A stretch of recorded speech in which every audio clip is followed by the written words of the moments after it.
ba mënu woon participer ci ay élections. loolu lan nga ci apporter comme leeral. waaw lan motivation loi bi peut-être ñi ko jël ñoom ñoo ko mën a xam. li ma mën a xam mooy man dama bokk ci ñi nga xamante ne. man dama jàpp que ni. l'affaire Ousmane Sonko est réglée par la loi d'amnistie. Ça je vais me répéter voilà position boobu moom la am. Pour man la condamnation de Ousmane Sonko dans l'affaire Mame Mbaye Niang a été purgée par la loi d'amnistie loolu laa gëm. Ce qui fait que au moment où on parle. sama conviction est que Ousmane Sonko bu ñu organisé woon élection suba war na mën a bokk élection man loolu mooy sama position. donc éligibilité bi jarul mu fiy ñëwaat. jarul am coow. waaw loolu moo tax man loolu laa xalaat bon je pense argumenté naa ko fii à plusieurs reprises jarul ma ci. la répétition elle est pédagogique. Aïda bul ma dugal ci ay bul ma dugal ci ay détails pour man. non du détail Daouda. non si. je dis que la répétition elle est pédagogique. waaw nit ñi mën nañu dégluwaat xam nga lu tax ma wax ko. moom mooy Mame Mbaye Niang dafa def sortie RFM matin. mu ne même si bu ñu indee ay soppite ci L29 beeg L30. Ousmane Sonko ba tey du mën a bokk. ndax lii tax mu mën a bokk day takk suuf. ndax déjà casier judiciaire. faaw nga ñàkk ngeen mën a bokk. mën a doon njiitu réew bor bi mu ko ameel ca àtte baak yooyu. loolee yépp mën na doon la koy gàllankoor. waaw li nga xamante ne moom la. teg foofu tam nga leeral ko. tey casier judiciaire mënul empêcher Ousmane Sonko mu bokk. parce que Ousmane Sonko n'a pas été condamné à une peine ferme. il a été condamné à une peine assortie de sursis le sursis du nekk ci casier judiciaire. képp kuñ condamné à une peine assortie de sursis boo demee sa casier judiciaire vierge lay doon. donc loolu mënu ko empêcher mu bokk ci ay élection parce que Ousmane Sonko bu demoon tey uti ji casier judiciaire xam nga casier judiciaire vierge lay doon et même à supposer que ñu condamné woon ko à une peine ferme supposons ñu condamné woon ko à 2 ans de prison avec la loi d'amnistie bi dafay ñëw effacer loolu yëpp donc casier judiciaire vierge lay am. donc loolu nekkul lu nga xamante moom moo ko mën a empêcher donc man dama jàpp que ni. bor bi li mu ci wax. bor déjà pour bor bi contrainte par corps kii jël na ko donc moom mënul basé sur le jugement daal di véritablement daal di yóbbu Ousmane Sonko kaso li mu mën mooy mu saisir ko xam nga saisir ay biens et je pense que mi ngi ci procédure boobu. xam nga pour mën a saisir ay biens tout cela loolu am na possibilité def ko parce que même s'il y a une loi d'amnistie la loi d'amnistie a dit que la loi d'amnistie ne préjudicie pas aux droits des tiers maanaam même bu fekkee ne condamnation bi effacé wu na condamnation pénale bi effacé wu na la condamnation pécuniaire demeure muy les 200 millions yi nga xamante daf ko war a fay Mame Mbaye Niang ala kuli alin da koy fay muy tey muy suba da koy fay loolu moom mooy li nga xamante ne moom moo nekk tey nga changé code électoral xam nga article L29 nga changé ko article L30 nga changé ko xam nga loi d'amnistie lépp lu nga xamante ne mën nga ko changer également mënul changer li nga xamante ne moom mooy la décision de juge qui est devenue définitive loolu moo tax xaj na moom moo tax mu bëgg a def révision bii mu bëgg a def parce que révision boobu nga xamante ne su demee ba la mu bëgg mu am ko bañ dem ba nga xamante ñu ne ubbiwaat nañu procès pour juger waat ko c'est pour effacer xam nga la peine principale bu nga xamante ne ça n'a plus d'objet mais surtout effacer la condamnation pécuniaire bu nga xamante ne ça subsiste toujours donc man révision de procès peut-être benn intérêt rek la ci am muy loolu bañ a fay 200 millions yi mais pour leneen lépp lu nga xamante ne moom moo des c'est purgé par la loi d'amnistie donc loolu moom pour man y a pas man personnellement wax naa ci waxati ci puisque sax moom jot na bokk ci ay élections en fait voté na tamit bii si mujj tamit dem na jiite sax. maa bëgg ma duggaat ci détails yi. bu la neexee mën nañ ci bañ a dugg parce que. mën nañ arrière affaire yi. kaset yi waaw en fait li ma bëgg a expliquer man boog fi ma teg sama argumentaire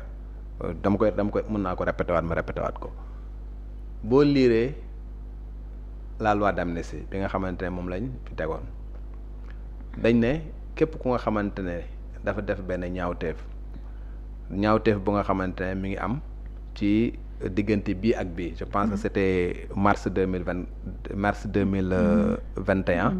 waaw voilà ba décembre 2024 oui. bu nga xamante ne dafa rapporté wu à des manifestations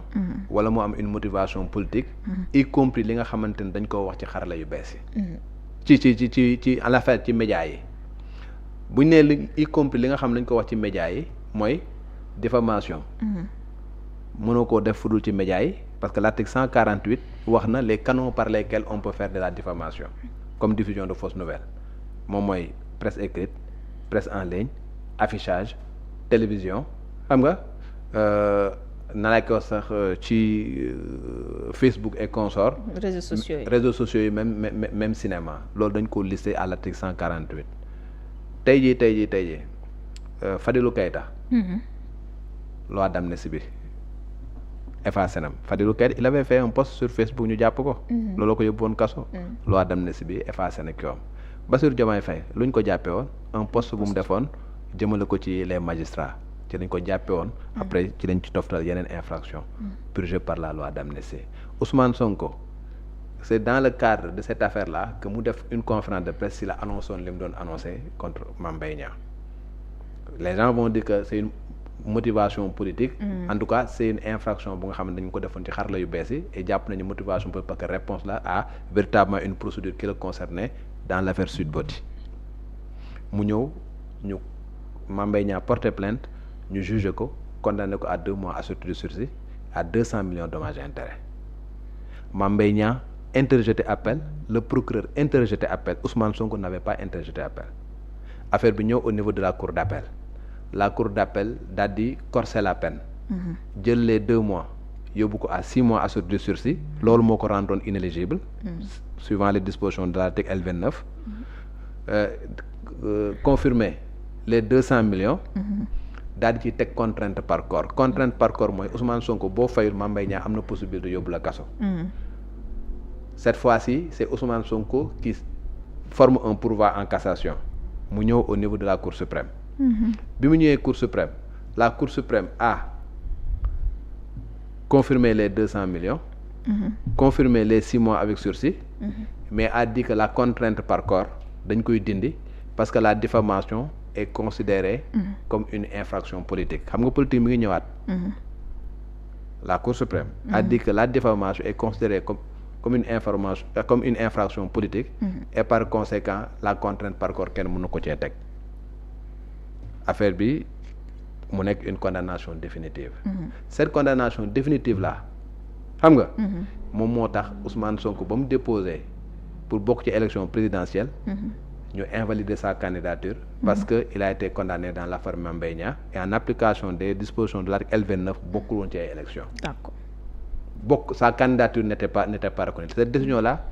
mi ngi ñëwoon en janvier 2024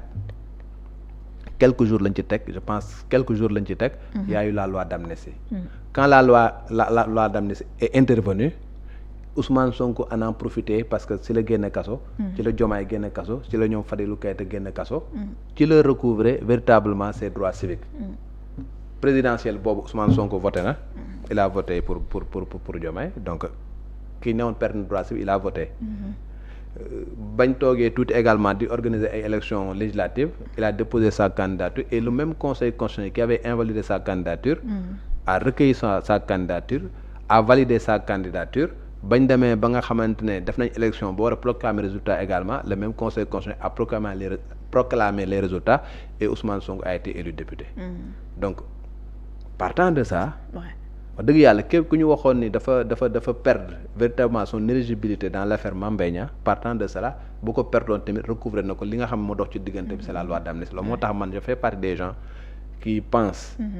parce que loi tamit interprétation la man ni may argumenter ci loolu laa ko basé keneen mën na argumenter noonu mais man wax dëgg yàlla ci loolu laa basé wu pour dire que effectivement l'affaire Mame Mbaye Niang fait partie des infractions qui ont été purgées par la loi d'amnistie et par conséquent Ousmane Sonko a recouvré sa liberté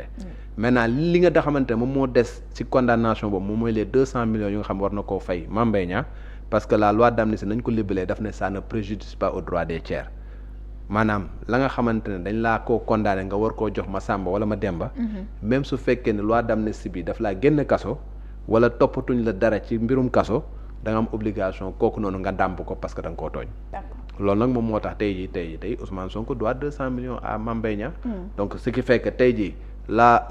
révision bi nga xamante dañ koy def foofu man pour man c'est pas une révision bu nga xamante ne ça vise réellement Ousmane Sonko. ça va profiter même à d'autres personnes ku mel ni par exemple Barthélémy Dias ça dina ko profiter. Barth bu ñu sukkandikoo sur bu ñu acté la révision. donc dina mën a bokk ci ay élections yi di ñëw. parce que bu boobaa li nga xam mooy condamnation bi ñu ko condamné dans l'affaire Ndiaga Diouf. voilà dafay nekk bon à moins que xaw ma nu ñu koy libalee nag. parce que foofu peine ferme la de 2 ans. bon en fonction nu ñu koy libalee su fekkee dañ ko effacer wala ñu libéré ko ba nga xam ne du am peine accessoire. à part de ce moment là day mën a bokkaat ci ay élections yi di ñëw. jërëjëf Daouda leeral yi amoon na solo mu bàyyi la nga tàggatoo noonu lu ñu cëraloon ci waxtu jeex na. ay jërëjëf waxlooti nga ma ba may bëgg a dee ba Marta mayoo ma ndox Blaise daf ma yéex a tontu. waaw léegi jégal ma ko ba jeudi prochain. nga amul benn problème jégal naa la ko maa ngi gërëm ñëpp di sant ñëpp. di am